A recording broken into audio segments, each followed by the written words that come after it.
पूज्य श्री स्वामी जी महाराज की जय। पूज्य श्री महाराज की जय।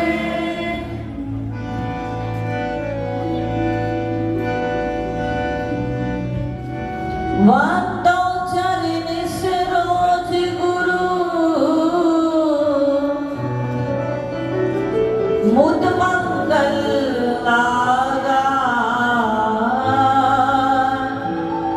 यही सेवक नर होते हैं भाव सागर से पार।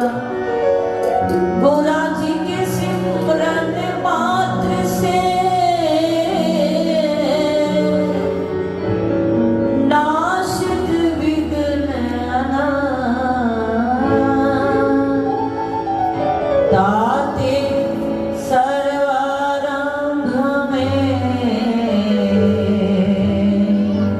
ध्यावत सब संग। ताते सर्वारंभ में ध्यावत सब संग। बोलो सच्चिदानंद भगवान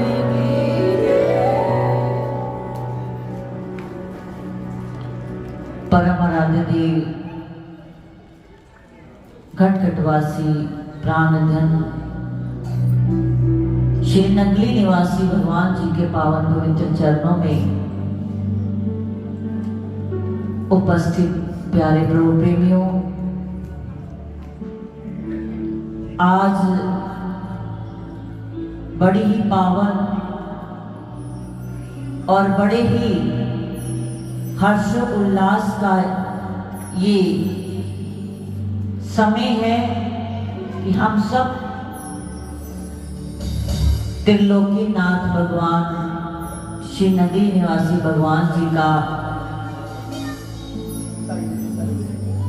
पावन जन्मोत्सव मना रहे हैं।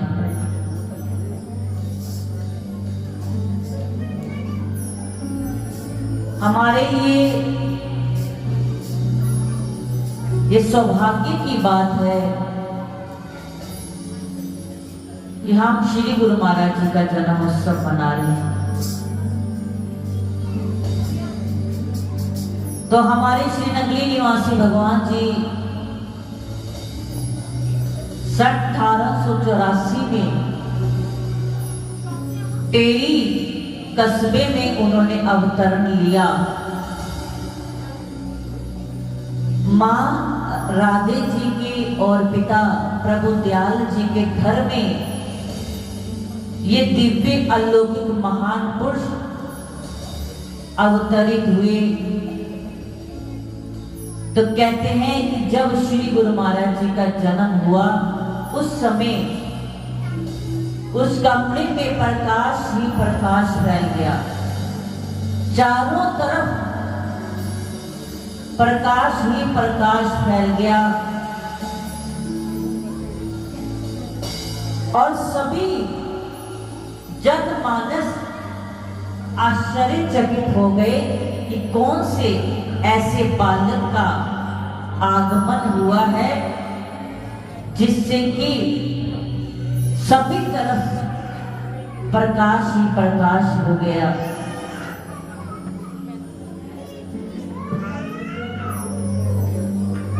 तो ये कोई साधारण बालक नहीं था, ये स्वयं परमात्मा का स्वरूप उनका अवतार लेकर के श्री गुरु महाराज जी इस धरा धाम पर आए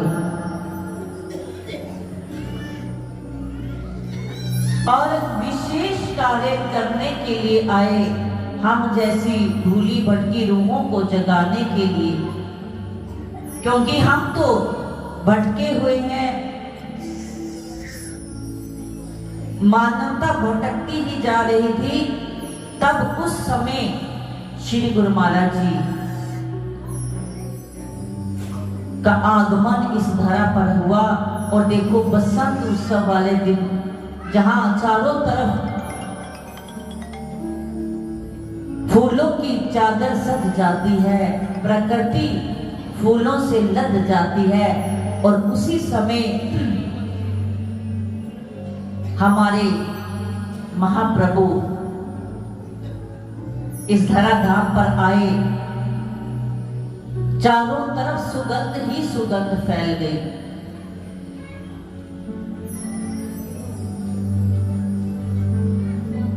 क्योंकि जब पतझड़ के थपेड़े पड़ते हैं तो प्रकृति बड़ी निराश हो जाती है, हताश हो जाती है, और जब बसंत आती है तो प्रकृति भी खिल जाती है। ऐसे ही हम जैसे जीव जो इस संसार की तपन से, विषय विकारों की तपन से निराश थे, हताश थे, उसी समय प्रभु अवतरित हुए और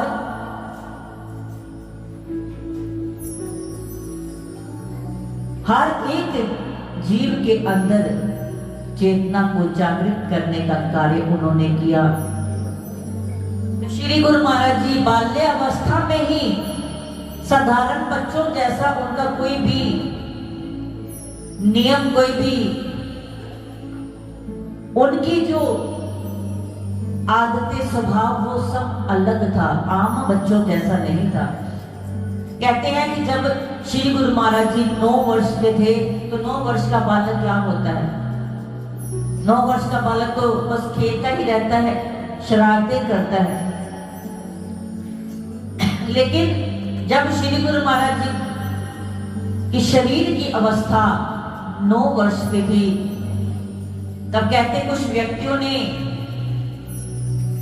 उनको पकड़कर अपने पास बिठा लिया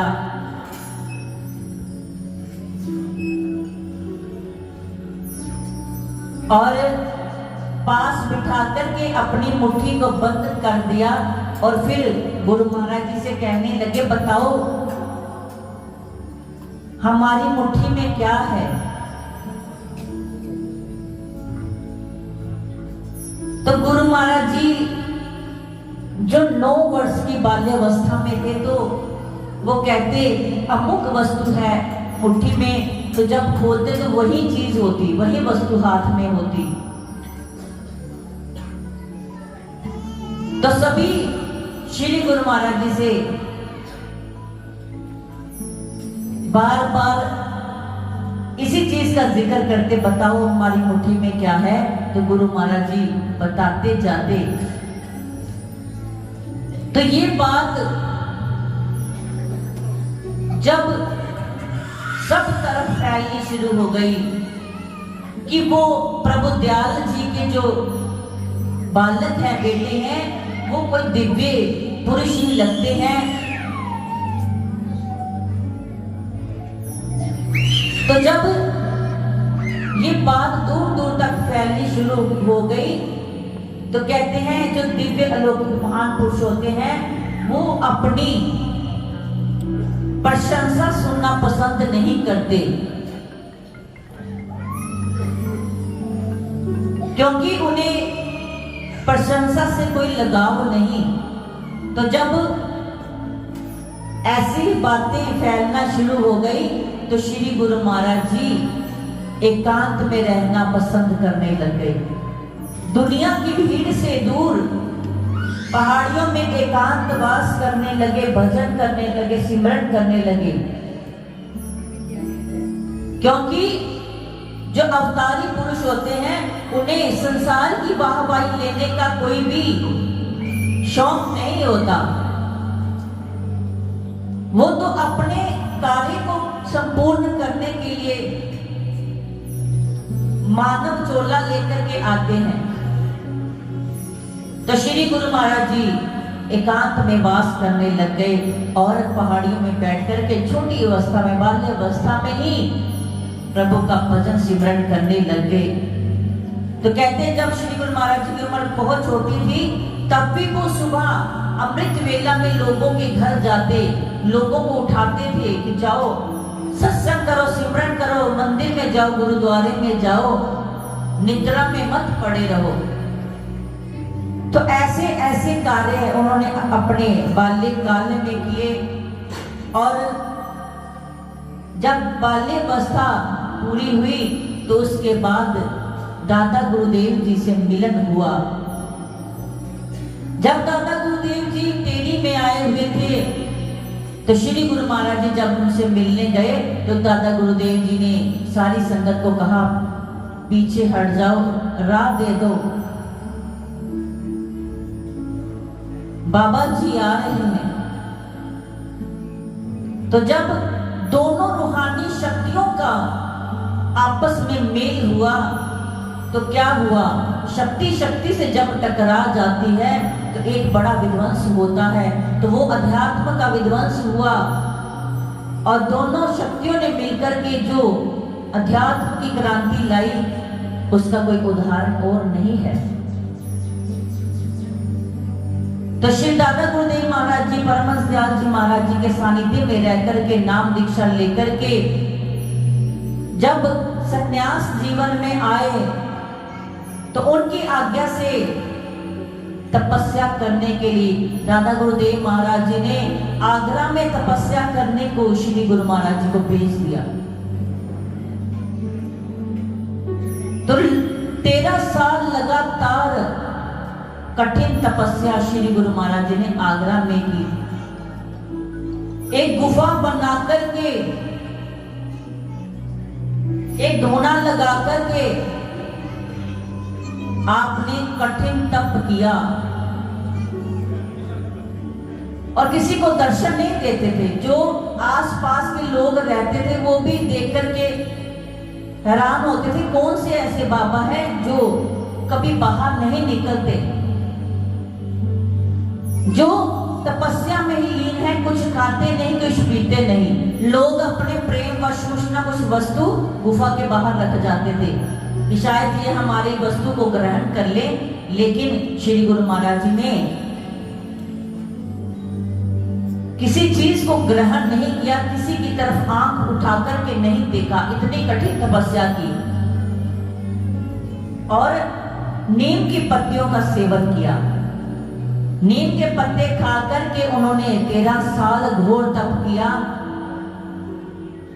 कोई अन्न नहीं खाया।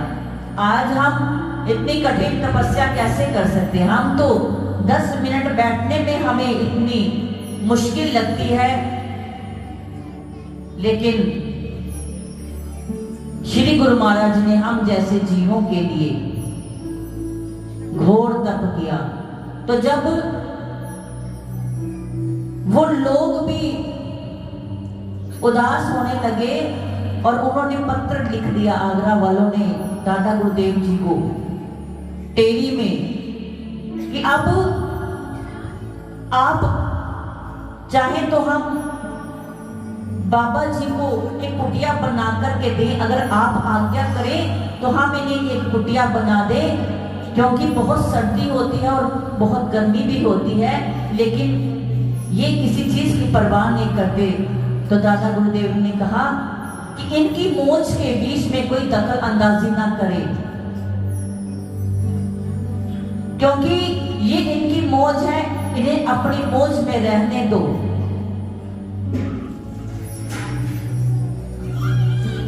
तो जब तपस्या पूर्ण हुई, 13 साल बीत गए, तब श्री दादा गुरुदेव महाराज जी, परमहंस दयाल जी महाराज जी ने अपने कुछ संतों को, भक्तों को भेजा कि जाओ, अब उनकी तपस्या पूर्ण हो गई है, तो बड़े आदर पूर्वक, सम्मान पूर्वक आप उन्हें टेरी लेकर के आओ। तो वो भगत जन आगरा पहुंचे तो क्या देखते हैं, श्री गुरु महाराज जी रड़े मैदान में बैठे हैं और आसपास इतनी ऊंची ऊंची घास फूस उग गई है और गुरु महाराज जी समाधि अवस्था में बैठे हैं। तो वो भी जाकर के नतमस्तक होते हैं, उनकी आंखों से अश्रुधारा प्रवाहित होती है और देखते हैं क्या है कि गुरु महाराज जी का शरीर जो सूख के कांटा हो चुका है। गुरु महाराज जी के शरीर में मांस नहीं रहा, बहुत ही दुर्बल हो गया है, शरीर दुर्बल हो गया है, लेकिन उनकी आत्मा जो है वो प्रबल हो चुकी है, वो प्रकाश बन चुके हैं। तो भक्तों ने बड़े सम्मान पूर्वक कहते उन्हें रुई में रखा।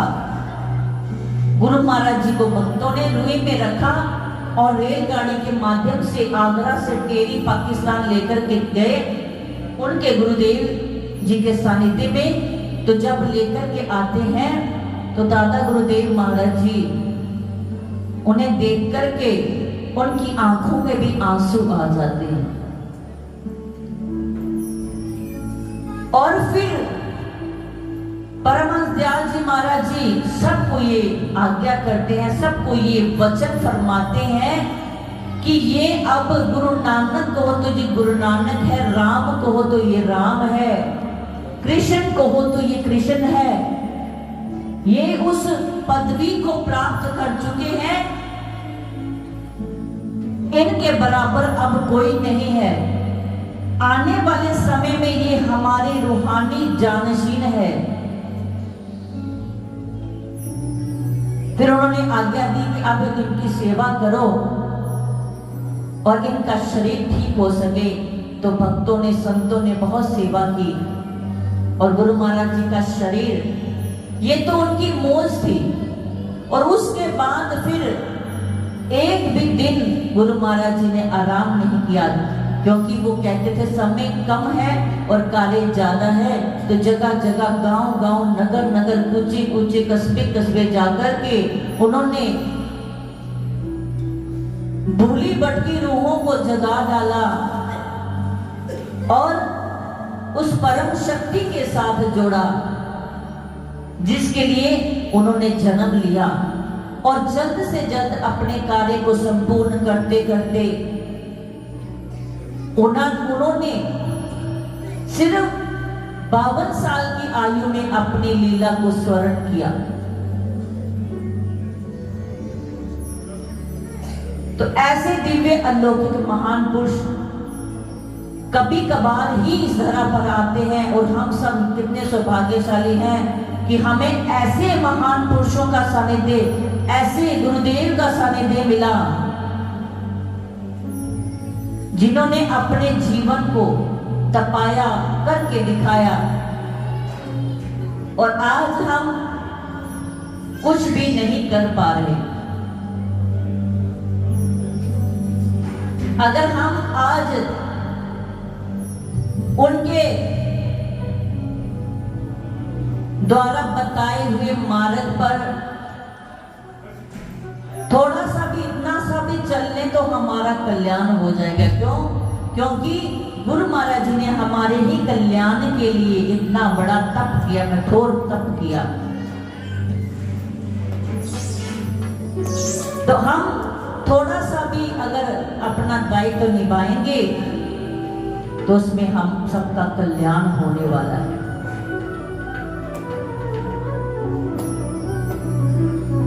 तो हम अपने गुरुदेव के प्यारे बने रहें,